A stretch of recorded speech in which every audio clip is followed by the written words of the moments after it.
Selamat pagi semua, perkenalkan nama saya Florencianita Irwanto, saya berusia 20 tahun dan saya adalah seorang ilustrator dan juga desainer grafik, di mana saya berfokus pada sebuah desain sebuah visual dan juga pembuat atau pengembang konten kreatif.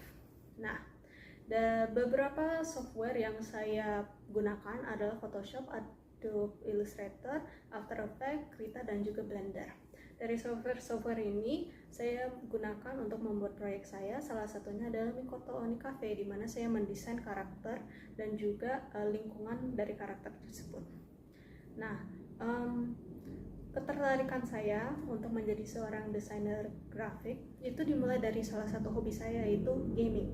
Dari gaming saya melihat gambar-gambar dari karakter, itu saya merasa adanya koneksi. Nah, saya merasa bahwa ilustrasi itu bukan hanya sebuah gambar yang estetik, tetapi sebuah jembatan antara creator dan audiensnya, di mana ilustrasi itu membantu menyampaikan pesan atau storytelling dari creator kepada audiens. Nah, kelebihan yang saya miliki adalah saya adalah tipe orang yang detail oriented, disiplin, dan juga dapat memanage waktu dengan baik.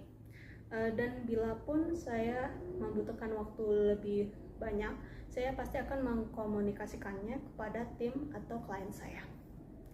Kekurangan yang saya miliki adalah saya merasa saya memiliki ruang untuk berkembang dalam penggunaan motion graphic, di mana pergerakan karakter itu masih bisa dikembangkan kembali. Dan yang kedua itu komunikasi antara saya dan tim saya yang lebih efektif. Lalu proyek yang dapat mempresentasikan saya dan juga skill saya adalah Mikoto Oni Cafe yang saya sudah jelaskan sebelumnya, di mana ini memang dari awal, dari tim, ide, dan konsep itu dibuat oleh saya sendiri, di mana saya melakukan research terutama pada kultur Jepang, dari bagaimana mereka berpakaian, mereka berperilaku, simbol-simbol itu saya akan melakukan research dulu. Lalu saya kembangkan menjadi mind map, mood board, dan color palette. Lalu saya melakukan sketsa sebuah karakter. Saya melakukan 3 sketsa, lalu saya pilih satu yang paling saya suka. Lalu saya membuatnya menjadi 2D gambar di sebuah digital. Lalu saya akan masukkan warna dan juga render menjadi 3D karakter.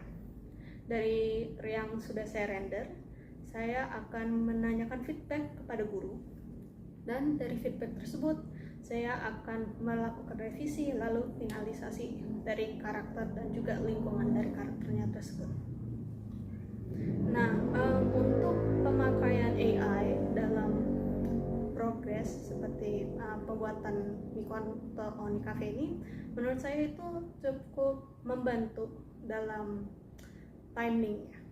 Karena seperti contohnya, saya sudah melakukan research, saya sudah mendapatkan ide yang apa yang saya ingin lakukan, tapi saya menggunakan AI untuk membuat ilustrasi tersebut sebagai referensi.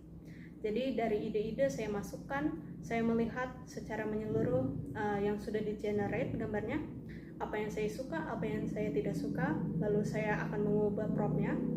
Dan pada hasil pembuatan AI tersebut, bila saya sudah suka dan sesuai keinginan saya akan membuatnya menjadi sketsa sesuai style saya, baru saya proses. Jadi menurut saya AI itu sangat membantu pada tahap awal sebagai referensi saja. Nah, untuk selanjutnya, dalam menerima feedback dari sebuah klien, menurut saya harus mengerti apa yang ingin diubah klien terlebih dahulu. Kenapa ingin diubah, lalu saya akan menyampaikan pendapat saya dan memberikan visualisasi step by step apa yang akan saya lakukan untuk mengubah dan kenapa saya akan mengubah hal tersebut. Tetapi bila klien masih ingin mengubah lebih banyak lagi, saya akan melakukan open discussion sampai kita berdua in the same page. Nah, bila feedback itu sudah diterima dengan baik, saya akan melanjutkannya. Tetapi bila briefing atau feedback yang diberikan oleh klien itu kurang jelas menurut saya, pastinya saya akan bertanya kembali agar lebih jelas, dan juga semoga kita in the same page agar saya mengerti apa yang dibutuhkan klien dan saya dapat mengeksekusikannya sesuai keinginan klien.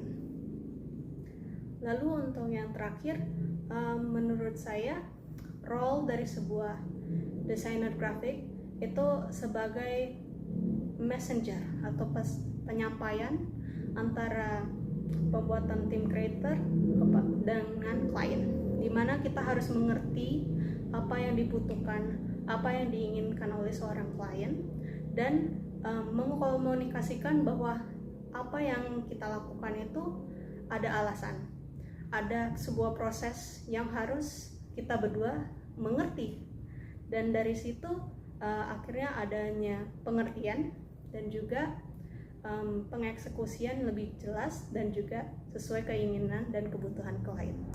Itu saja dari saya. Terima kasih sudah mendengarkan.